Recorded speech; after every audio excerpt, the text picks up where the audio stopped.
Bismillahirrahmanirrahim. This is part 2 of our talk about a new course in statistics based on an Islamic approach. Part 1 has already been made available, and it was about how Islamic approach leads to a different conception of what knowledge is, and also how we should approach the process of teaching and learning. This second part of the talk is concerned with how we can teach statistics so that it becomes an act of worship. Because for a Muslim, every act should be an act of worship. We were only created for the worship of God. So, what is required so that when we teach statistics, this is an act of worship? And what is required for the students so that when they study statistics, their writing, their ink becomes valuable as the blood of the martyrs. So for an act of worship, the most important thing, the starting point is the niyyah, the intention. The value of all actions depend on their intentions.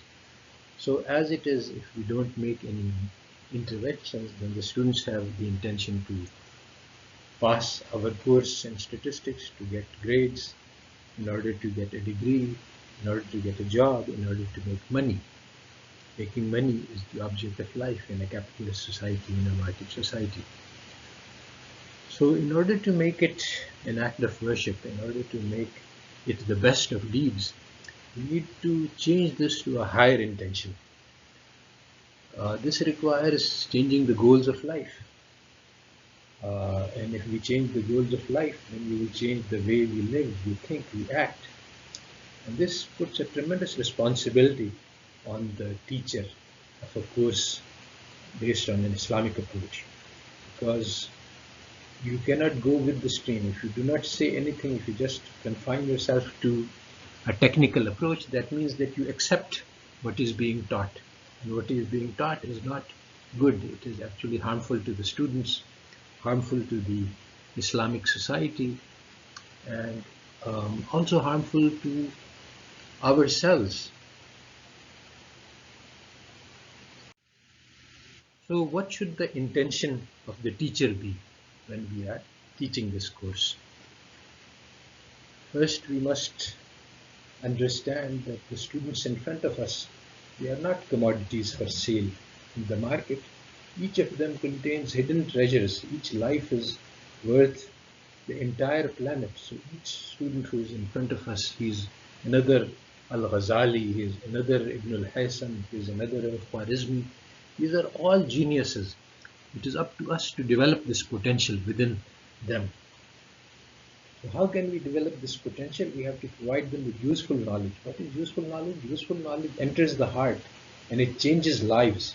So how can we teach statistics so that it is useful, so that it enters their heart, it changes their lives, it changes the lives of the world around them? This requires our changing the substance of what we teach. We have to change what we teach and how we teach it. And some of those elements will be discussed in this lecture. So, because we need to change the way we teach, we have to learn what it is that we need to teach. And so we have to struggle to acquire this useful knowledge so that we can give it to the students. And we must make this effort from the cradle to the grave.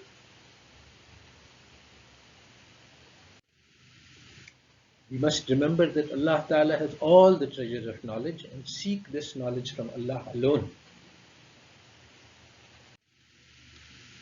The first knowledge to seek and to convey concerns the purpose of life. In the Western education, this is never discussed because it is automatically assumed that the purpose of life is to earn money so as to acquire power, luxury, wealth, enjoy this life, because it is assumed that there is no life after death, there is no God, and there is no accounting for actions.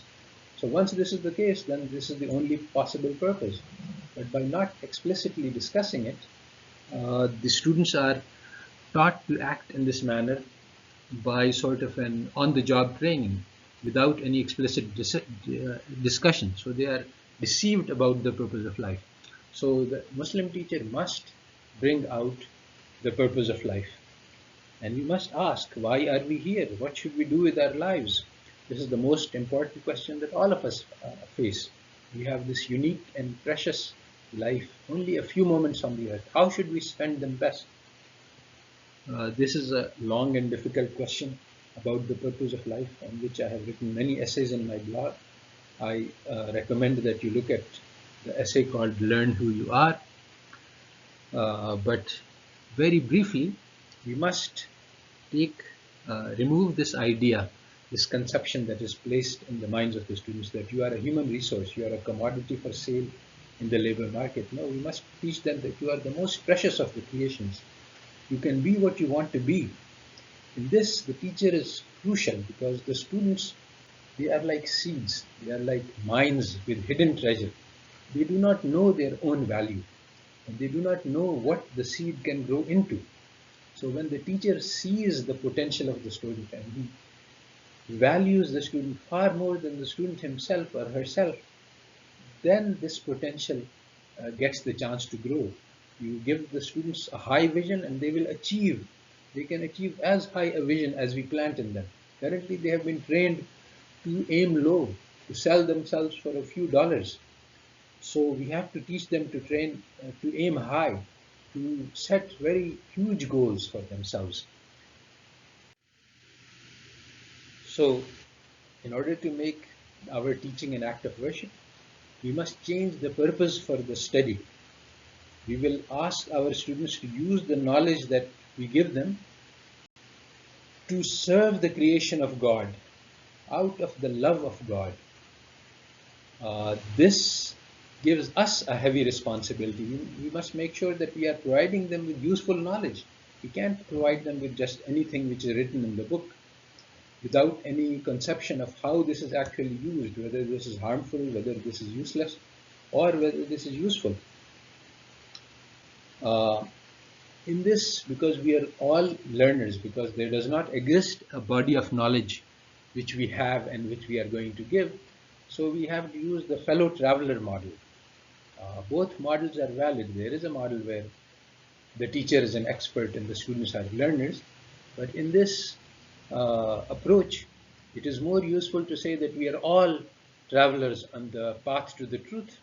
I have some more experience because I have struggled with this material, but we are all learners. And this is the place where we can also include non-Muslims in our audience, because once we say that we are all learners, then they can learn along the path that they choose. As far as serving the creation of God, this is a natural built-in tendency for humans. Everyone likes to help others. This is a natural tendency. So once we say that, okay, this is the purpose of the course, this is something which all human beings will be happy to make the intention for. And now for the love of God, this is something that Muslims will accept, and the others are free to choose their own purpose, but they should be encouraged to discover and explore and find out what the purpose of life should be. So, this search for knowledge is a difficult thing. It requires efforts of day and the efforts of the night and hard and difficult struggle. So we have to explain to them why this is valuable, especially if we are asking them that to replace the intention of earning money. So we look at the effect of the knowledge that Islam gave to the Muslims, and we see that the early Muslims were backward and ignorant, and they were at the bottom of the world civilization. And this knowledge that was given by Islam led them to world leadership. And today we are all once again at the bottom of the pit in the world civilizations, and there is ignorance and darkness spread all over the Ummah and all over humanity in general. So the knowledge that we seek is actually one that changes lives, changes my life, changes the life of all who know us, and changes the tides of history like it did 1400 years ago. So these are the big effects, but people are also interested in what effect will it have on me? What does it matter if the whole world is enlightened if it doesn't change me? So we must look at how the effect the knowledge affects me. So it's about self-purification, which cleanses the hearts and makes it able to see God. The heart is the most precious organ in our uh, bodies, as the hadith says. That there is one organ in the body, if that is correct, then everything is correct, and that is the heart. So the Western education does not address the heart at all, it only addresses the brain. So uh, we must teach an Islamic education in such a way that we reach the hearts of our people. We encourage them to progress spiritually. And then we give them the understanding that there are many stages of spiritual progress, and when we struggle with the world to implement the orders of God, then we will make spiritual progress. We will advance and we will grow.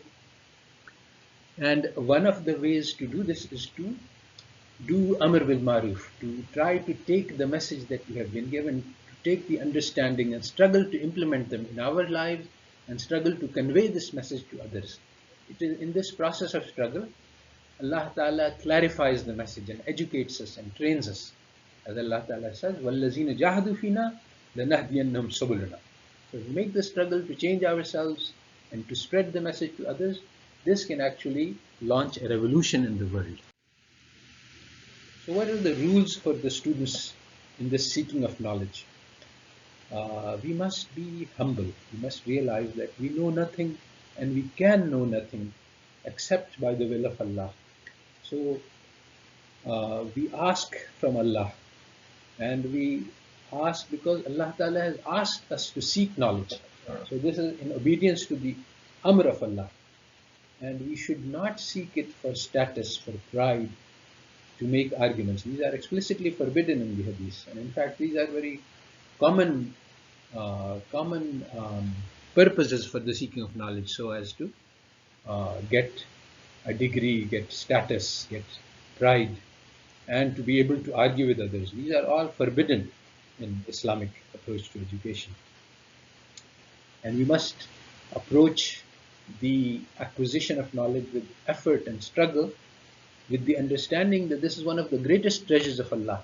So we must make the effort in order to achieve the result. And Allah Ta'ala even mentions that Allah Ta'ala has given knowledge to the Prophet, and this is a great favor. So it is the sunnah of Allah that He gives knowledge to His beloved people, and so we must seek to emulate the sunnah of our Prophet, and we must strive to acquire knowledge, and we must understand that this is a great favor, and we must be thankful to God for what little has been given us, because when we thank what we have achieved, then Allah Ta'ala increases the favor. So whatever knowledge we have, we count this as a blessing from Allah, and we recognize that this is beyond our capacity and beyond our merit, and this is just a gift of God. And when we take this attitude that whatever knowledge I have is a gift of God, then Allah Ta'ala will increase His gift. To the extent that we think that, oh, this is my own knowledge, I have acquired it by own merit, to that extent we will be deprived of having more knowledge. And because this knowledge, Islamic knowledge doesn't exist in a vacuum, that it is theory which is meant for the brains, it is meant for action. So the knowledge which enters the heart is one that is acted upon, and the one knowledge which is on the tongue, it does not lead to action, it just leads to talk and discussion and argument, and that is useless knowledge. And as the hadith teaches us, that we must have eagerness and enthusiasm. This is one of the great gifts of God. So we must show enthusiasm and eagerness. If we show indifference, then Allah Ta'ala will not give us this great treasure. So this is some of the key points that we need to keep in mind in pursuing an Islamic approach to the teaching of statistics and to the learning of statistics. And as I'm sure you can see, the Islamic approach makes the entire subject very different. And this is not something which can be done within the conventional Western approach. This is not how we have learned statistics from our teachers, And this is not how we have been teaching, because we have been following Western models. So it is necessary to change these models in order to create an Islamic approach to the teaching of not just statistics, but of all types of knowledge.